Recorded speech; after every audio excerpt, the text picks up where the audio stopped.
Hey, I'm Dusty Martin with the Martin Group at Platinum Living Realty. Today, we're going to cover the 5 things that home sellers totally forget to clean when getting their home ready for sale. So buckle up, hit the subscribe button, and let's jump into it.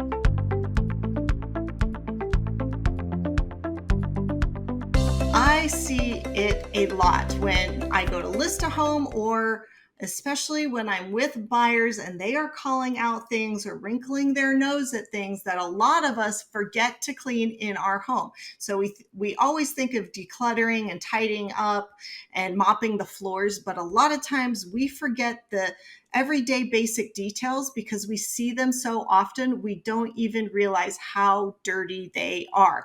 And then somebody who's looking for a fresh coat of paint and something move-in ready is going to come in your home and notice all the grease stains on your cabinets and be like, ew.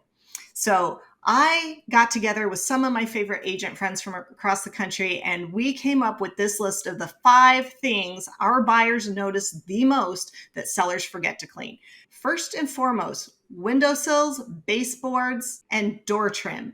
These things tend to get all kinds of grime. People pass by them. We touch them every day. Our kids run their hands down the hall or swing themselves inside when they're walking into a room. This is somewhere a little bit of Clorox degreaser or even just some water with a magic eraser can make your home and your baseboards look new. And I also highly recommend getting like a thin, long scrub brush to actually scrub in the grooves of these windowsills and slider doors. You would be surprised how much gunk it gets in there, or how often there is a dead scorpion all crispy, even if you've never even seen a scorpion in your house, because you get it sprayed regularly to make sure that they're not in there living with you. That's where a lot of them die, because they've come through all of that and they don't make it past the windowsill or the sliding door. So make sure you get those things vacuumed out real good and then scrub them down with a good degreaser and wipe things off like windowsills and door frames and the trim with a good magic eraser. Usually it only takes a little bit of water, but in tough spots, you can just use the Clorox degreaser, and I'll link that below. All right, the next thing, and this kind of plays off of that, and this one's one of my personal pet peeves, and that is fingerprints and handprints on light switches and doorknobs. You know, the little light plastic light switches that we touch every day in our bathroom, in our kitchen, in our bedroom. Those things come with a lot of grime, especially like if you're a woman, you wear makeup like me, it tends to be on our face because we can't help but touch our face all day. And so did we apply the makeup with a brush or a sponge? Yeah. But throughout the day, it winds up on our hands, and so do the oils and the grease and the grime of anything and everything we touch every day. And when you've got a family living in a house, that stuff adds up. Same with any door frame or handle that maybe you have a pet or a child that rubs up against regularly. Like I said, that kind of ties off and bounces off the first one, but get those magic erasers, get those scrub brushes, those stiff bristle brushes, and go to town, because that little bit of elbow grease in that 5 minutes will help you save a lot of money, because those buyers aren't going to be thinking in their head that they have to paint a house when they move in. Okay, this is another one that I think even I have a tendency to overlook, and that is the actual cabinets themselves in your kitchen and bathroom, especially where you cook or brush your teeth or anything like that. We tend to drip things down the front of them if we forget about them, and even just that water stain, especially in Arizona, we have a lot of mineral deposits in our water, and that can calcify and leave behind streaks. So make sure you get a good, if you have wood cabinets that are not painted, get a good oil conditioner or soap to degrease all of that and scrub those down real good and give them a once over. Otherwise, get a soft microfiber cloth with like a vinegar or a Clorox degreaser is something I really recommend. And then maybe even go over it with some Pledge, make them shine, you know. And like I said, those microfiber cloths, those are my favorite to get all the grime and stuff off. But if you're talking about cabinets maybe above where you cook, look at those all up in there, especially right over your hood vent. That thing tends to get really greasy because when things are cooking, the smoke and the fumes and the steam comes up, and guess what? It's carrying oil and grease with it, and it's sticking to the top of that. So like I said, get that degreaser, get that Clorox, get some scrubbies. I like a good scrub daddy or scrub mommy that can really take the oil and the grease and the grime off.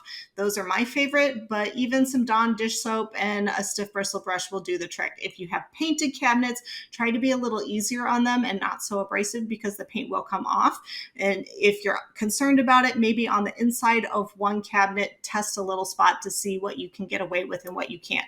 Whatever you do, don't test the front of your cabinets, okay? Okay, the next thing you want to do is clean beneath, behind, and underneath appliances. A lot of times I have had a buyer, I come into a house, a lot of times we'll see an electric cooktop or an electric stove, and we will be like, I wonder if it's stubbed for gas because the water heater out front has gas. I wonder if there's a line in here and they just didn't want to spend the extra money for a gas stove. So I've actually had buyers during a showing ask me to pull out a little bit, if we can, the actual stove and cooktop to peer behind it and see if there is a little stub for the gas.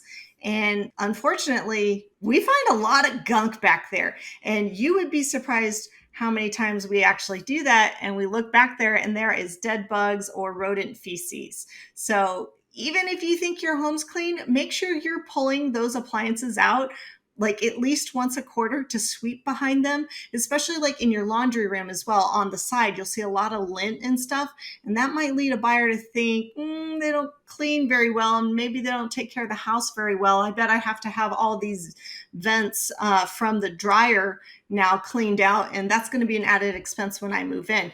So the more of that you can do to really make sure that there is no dust, no debris, no lint, no dog hair, wherever you may find it, like make sure that you are actually doing that. And as a bonus tip with those, I would also look at the tops of your ceiling fans.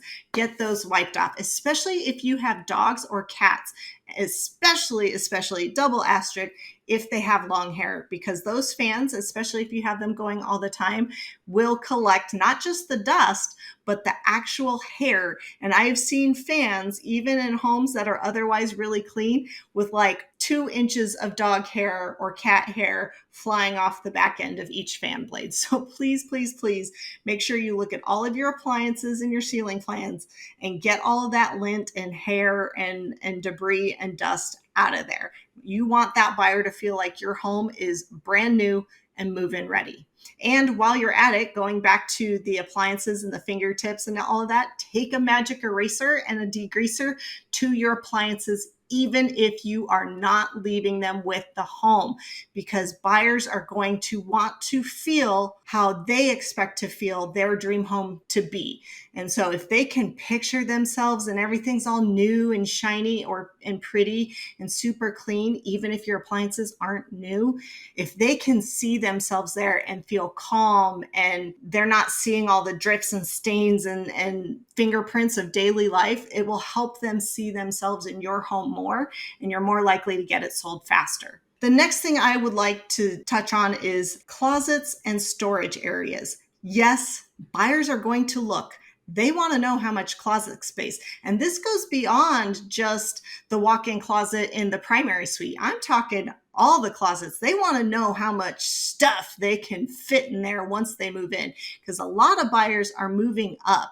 And so when they're looking for a place, and even if they're a first-time buyer, they're likely living in like one room in a friend's house or in an apartment with no storage. And so they need and want stuff, and they're going to have things that they need space for. And so they will be looking in your closets. I can guarantee it. They will be looking in your pantry. I can guarantee it.